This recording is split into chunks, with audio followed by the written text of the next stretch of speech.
Bismillahirrahmanirrahim.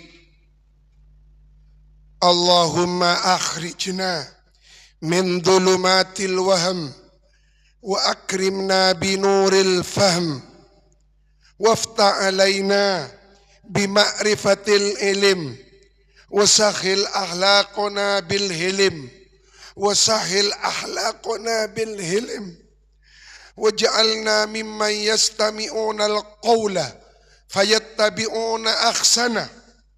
Subhanaka la ilma lana illa ma 'allamtana innaka antal alimul hakim. Wala haula wala quwwata illa billahil aliyyil azim. Allahumma allimna ma yanfa'una wa zidna ilma. Allahumma sakhir lana hadzal kitab warzuqna al-futuh li fahmi ma'ani asrari hadzal kitab lana wa li auladina wa li banatina wa dhurriyyatina wa li man hadar hadzal majlis. Allahumma nabda'u bil ilmi fayassirhu lana ila hadratin nabi. Al-Fatihah.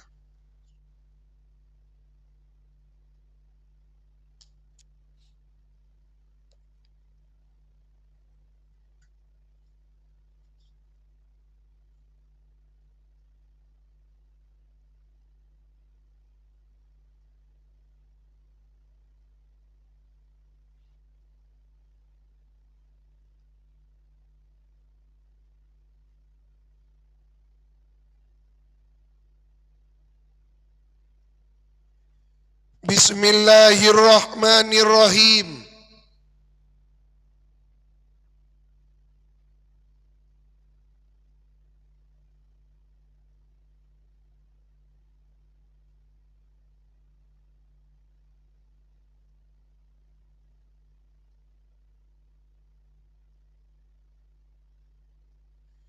Qala al-Imam Tajuddin Ahmad bin Muhammad bin Abdul Karim Ibnu Athaillah As-Sakandari radhiyallahu ta'ala anhu wa ardah, imamul wasilin wa qudwatul wasilin ilallah, radhiyallahu ta'ala anhu wa ardah.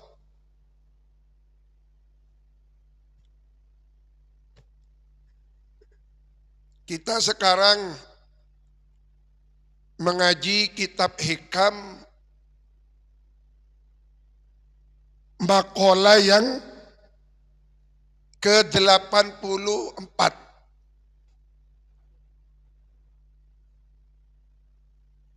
Imam Ibnu Athaillah As-Sakandari itu adalah murid dari Al-Imam Abul Abbas Al-Mursi. Imam Abul Abbas Al-Mursi itu punya 3 santri hebat-hebat semua. Yang paling terkenal Imam Ibnu Athaillah Shahibul Hikam. Yang kedua qasidah yang baru kita baca qasidahnya, Burdah, yaitu Imam Busiri. Yang ketiga wali besar tapi namanya kurang familiar di telinga orang-orang Indonesia. Kenapa? Karena beliau tidak punya kitab karangan. Tapi makom beliau luar biasa. Beliau penduduk bumi tapi hatinya berada di arsy. Beliau adalah Yaqut al-Arsy. Yaqut al-Arsy. Yaqut al-Arsy ini orang Habasyah, orang Ethiopia. Jadi orangnya itu berkulit hitam legam. Ini menunjukkan bahwa ilmu itu adalah minahun ilahiyah, pemberian Allah. Ilmu itu bukan warisan. Tidak karena lantas anaknya kiai pasti jadi kiai, tidak. Al ilmu bitta'allum la bil wiratha. Ilmu itu harus dipelajari, bukan karena warisan. Salah satu contoh Yaqut al-Arsy. Jadi bagaimana ceritanya Yaqut al-Arsy bisa menjadi santrinya Imam Abul Abbas al-Mursi? Beliau itu budak yang dibawa oleh juragannya. Setelah menaiki perahu, ada ombak besar. Ketika ombak besar terjadi, yang punya perahu itu tawassul dan bernadar. Ya Allah, kalau saya selamat dari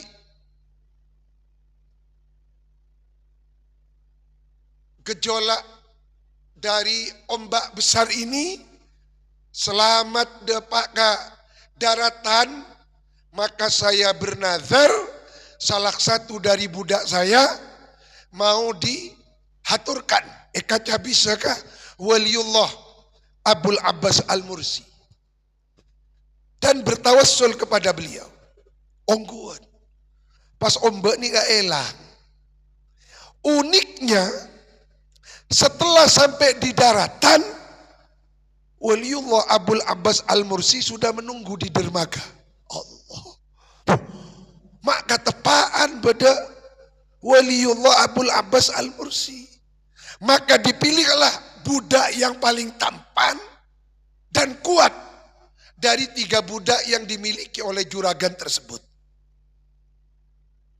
Yaqut al-Arsy tak masuk bitohongan, bentar. Karena celeng pas beternak koros nikah. Secara fisik lemah. Ya toraki saya ganteng Abul Abbas al-Mursi. Tak kasukan. Enggak. Aku tidak ingin ini. Apakah kamu punya budak yang lain? Lah, ini yang terbaik. Terbaik menurutmu. Akhirnya ya jual kiamon. Bila saya jual ki Yaqut al-Arsy, cocok pas. Iya ini yang cocok. Maka dari 3 orang ini jadi wali semua. 1, Ibnu Athaillah As-Sakandari terkenal dengan hikamnya. 2, Imam Busiri terkenal dengan burdanya. 3, Yaqut al-Arsy terkenal dengan dadanya yang tak rontoron dari aras. Jadi manusia yang ada di bumi tapi dadanya ada di aras. Beliaulah Yaqut al-Arsy. InsyaAllah.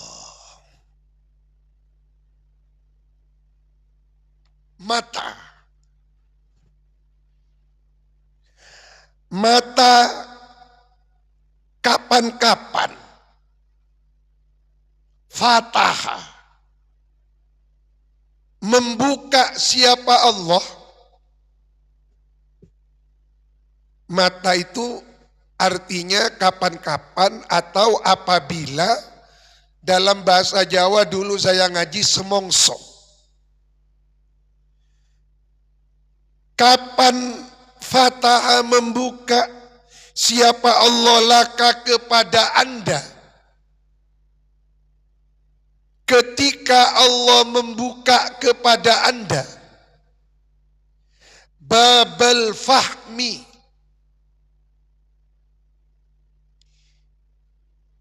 pintunya kepahaman, atau pintu memahami hikmah atau rahasia. Jadi babul fahmi nikah, pintu memahami hikmah atau rahasia.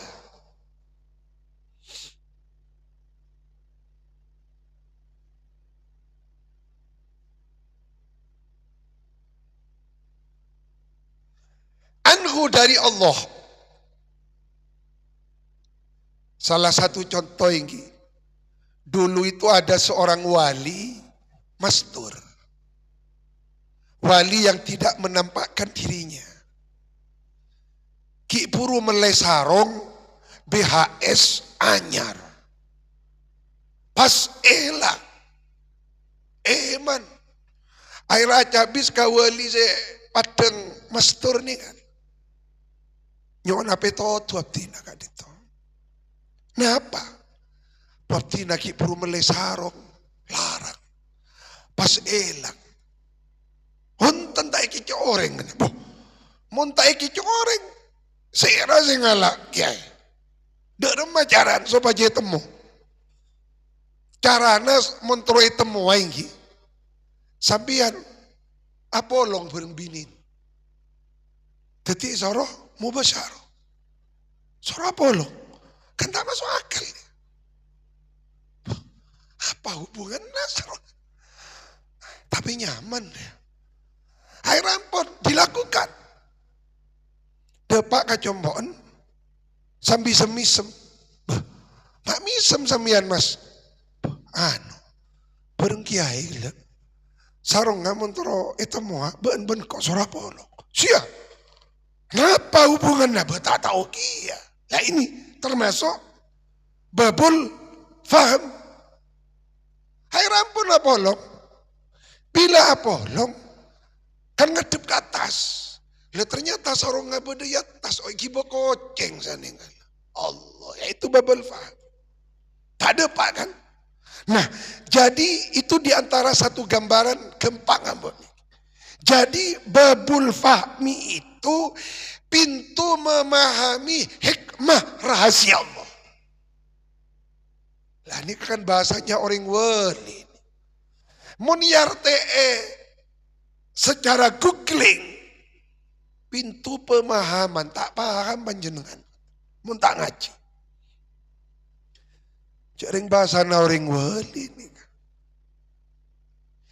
Ketika Allah membuka pintu memahami hikmah, di mana dengan pintu itu menjadi terbuka rahasia-rahasia Allah, anhu dari Allah, filman di dalam mencegahnya rezeki. Yakni tidak diberinya rezeki oleh Allah. Abah tak beri harta berlimpah seperti si fulan misalnya. Itu apa hikmahnya? Apa rahasianya? Ada bimakna soro. Bukan ada dalam arti kembali benih. Ada aisoro, jadi. Ada maka jadi, soro. Maka deki ada khobarnya. Maka tulis ada aisoro. Ada maka jadi. Alman'u apa tercegahnya rizki. Ainal atoi ialah menjadi hakikatnya pemberian yang sebenarnya.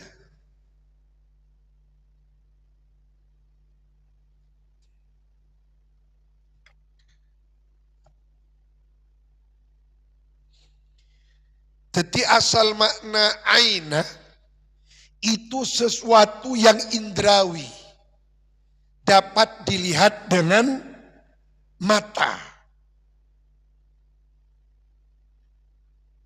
Berarti apa artinya? Hakikat. Hakikat. Jadi ketika seseorang diberi pintu untuk memahami hikmah, rahasia-rahasia ilahi, maka tidak diberinya kita akan harta kekayaan, itu justru menjadi hakikat pemberian yang sebenarnya.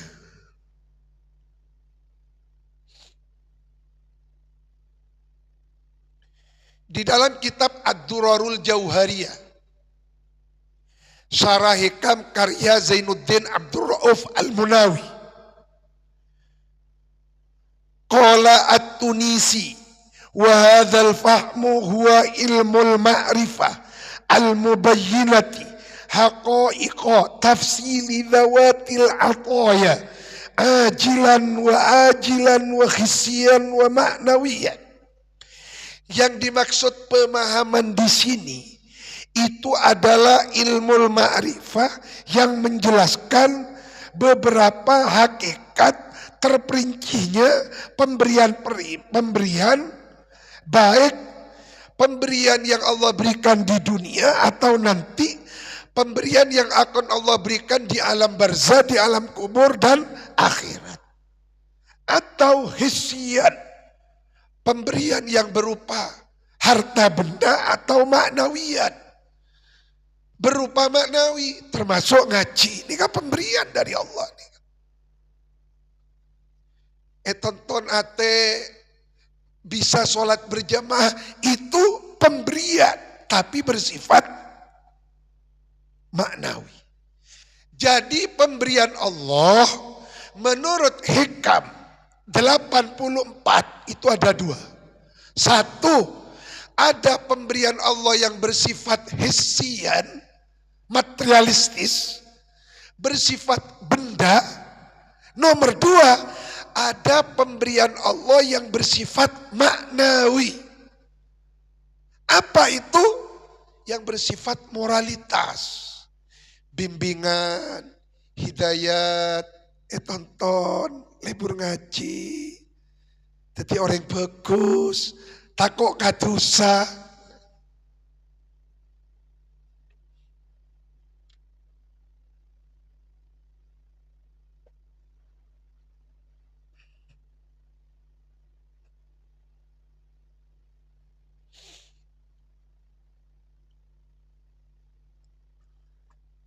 Di dalam kitab Kasful Ghita, Syarah Hikam karangan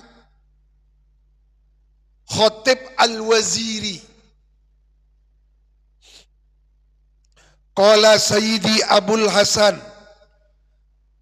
berkata Imam Abul Hasan Asy-Syadzili, Al-Haqqu subhanahu wa ta'ala lam yamna'ka an bukhlin wa innama mana'aka rahmatan laka faman Allahi ata'un walakin la yafhamul ata'a fil man'i illa siddiqun. Caepun Imam Abul Hasan Asy-Syadzili, ketika engkau berdoa Allah tidak memberimu doa yang kamu minta, itu kata Imam Syadzili bukan karena Allah bakhil, bukan karena Allah pelit, justru Allah tidak memberi kepadamu rahmatan laka. Itu karena kasih sayang Allah. Agungnya kasih sayang Allah. Berarti tidak memberinya Allah itu adalah hakikat pemberian yang sebenarnya. Dan itu tidak ada yang bisa memahaminya kecuali as-siddiqun.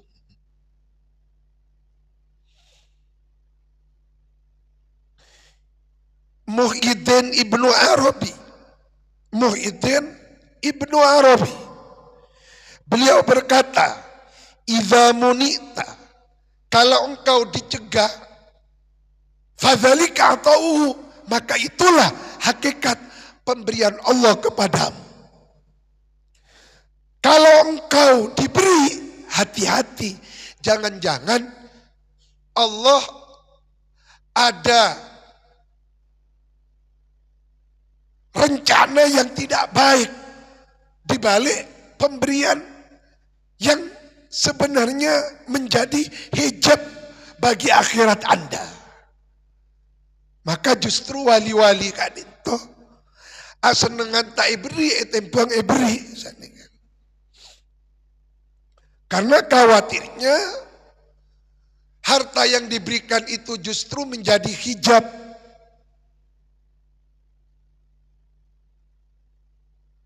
Ninto hikmah yang ke-84. Wallahu a'lam.